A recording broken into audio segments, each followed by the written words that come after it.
자, 공영방송 얘기 다시 나오게 됐습니다. 글쎄요, 비망록이 나왔습니다. 대통령의 지시, 글쎄요, 청와대 분위기겠죠.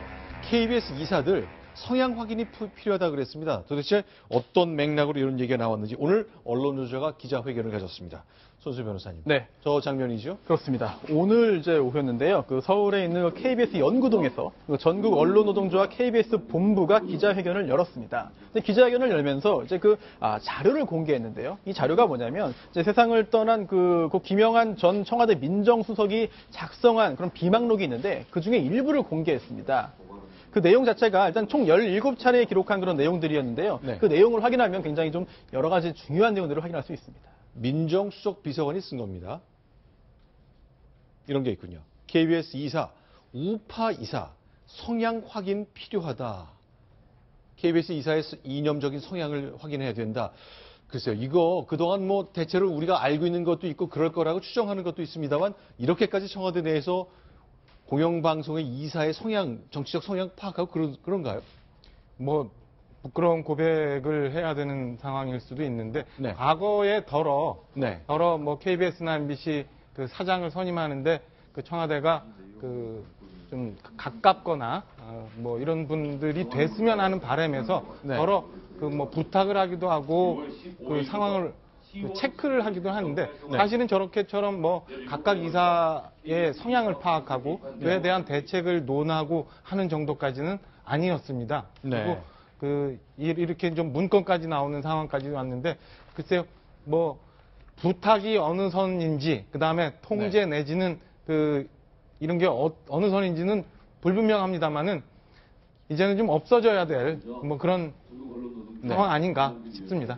다시 한번 정리하겠습니다. 그러니까 우병우 민정수석 전임자죠. 김영한 전 민정수석 지금은 암으로 사망했습니다만 돌아가시기 전에 현직에 있을 때 회의하면서 메모했던 것들이 이제 공개가 된 겁니다. 자, 하나 더 보겠습니다. KBS 이사의 우파 성향 점검이 필요하다 그랬는데 자, 허문명 논설위원께 좀 여쭤볼게요. 이건 또 무슨 얘기입니까? 뭐 정기적 검열은 X, 적극 동참 유도를 위한 점검 VIP 보자. 네.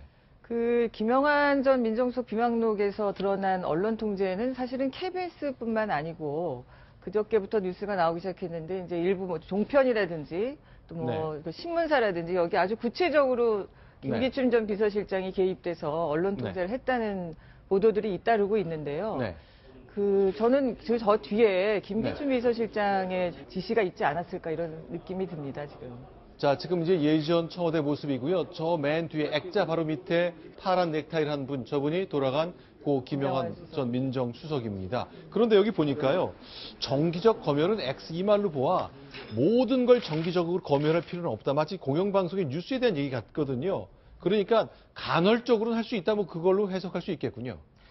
근데 그 용어 자체가 사실은 낯설지 않아요. 검열이라는 게 옛날 우리 군사정권 시절에나 있었던 일인데 사실은 뭐 체크 내지는 뭐 이런 건데 옛날에는 다 보도 계엄령 시대에는 그런 일도 있었으니까 아마 지금 김기춘 실장이 김영한 수석을 통해서 이렇게 메모가 된 거는 모든 사항을 다 체크해서 볼 수는 없지만 가끔가다 상황에 대해서는 어떤 상황인지는 좀 돌아보고 점검을 해봐라라는 지시로 읽혀지고요. 그 다음에 밑에 적극 동참 유도를 위한 점검, 그 다음에 VIP라고 지칭되는 대통령을 보좌하라, 뭐 이런 뜻들도 다 그런 의미가 아닌가 싶은 생각이 듭니다.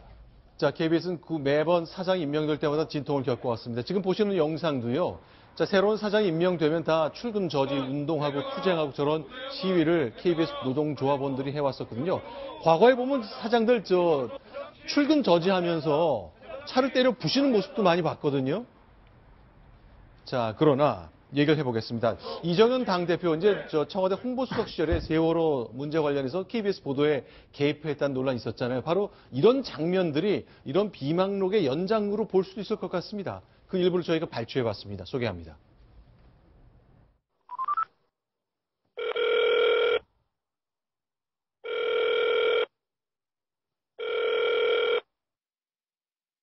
지금 그런 식으로 9시 뉴스에 다른 식으로 아니고 말이야. 이 앞에 뉴스에다가 지금 이경이 잘못한 것처럼 그런 식으로 내고 있잖아요. 정말. 하여튼요, 좀 부탁합니다. 앞으로 정부 교체 시간이 있습니다. 좀 봐주세요. 아니 선배, 솔직히 우리만큼 많이 도와준 데가 어디 있습니까, 솔직히? 진짜 그냥 좀 도와주십시오. 진짜 너무 진짜 힘듭니다. 진짜 이렇게 발발하면 안 됩니다. 좀 더 제발 좀 봐주십시오.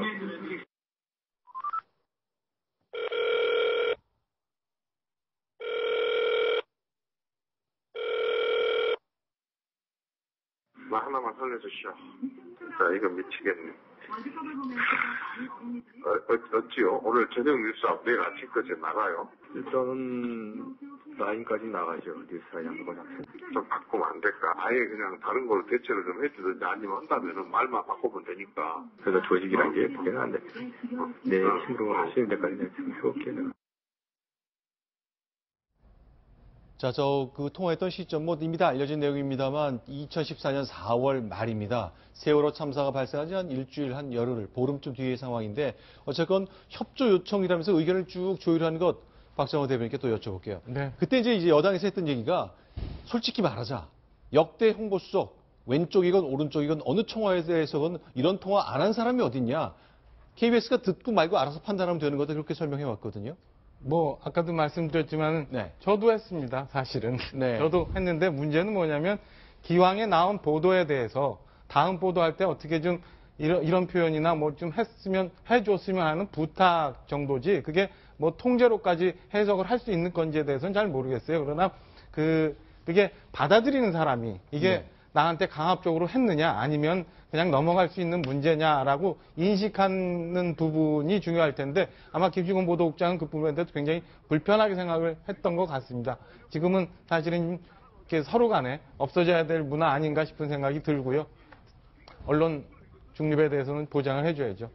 자, 이제 큰 숙제가 나오기 시작하는 겁니다. 이정 그래서 세월호 사건은요. 네.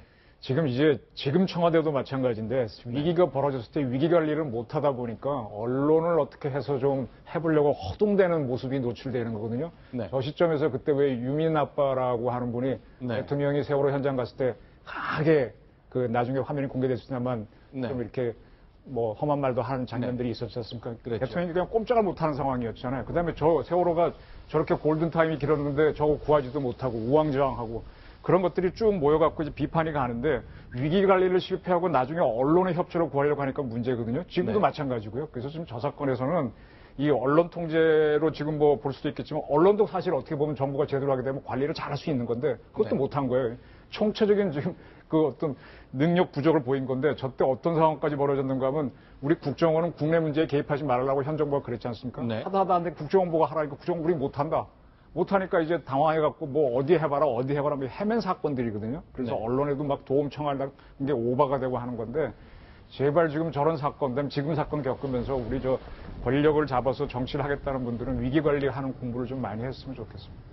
자, 이렇게 이제 공영방송의 정치적 중립 문제, 수십 년 묵은 문제라고 하지만 역시 그렇게 번번이 공개가 되면서 박근혜 청와대의 경우는 집중적인 비판을 받아왔습니다.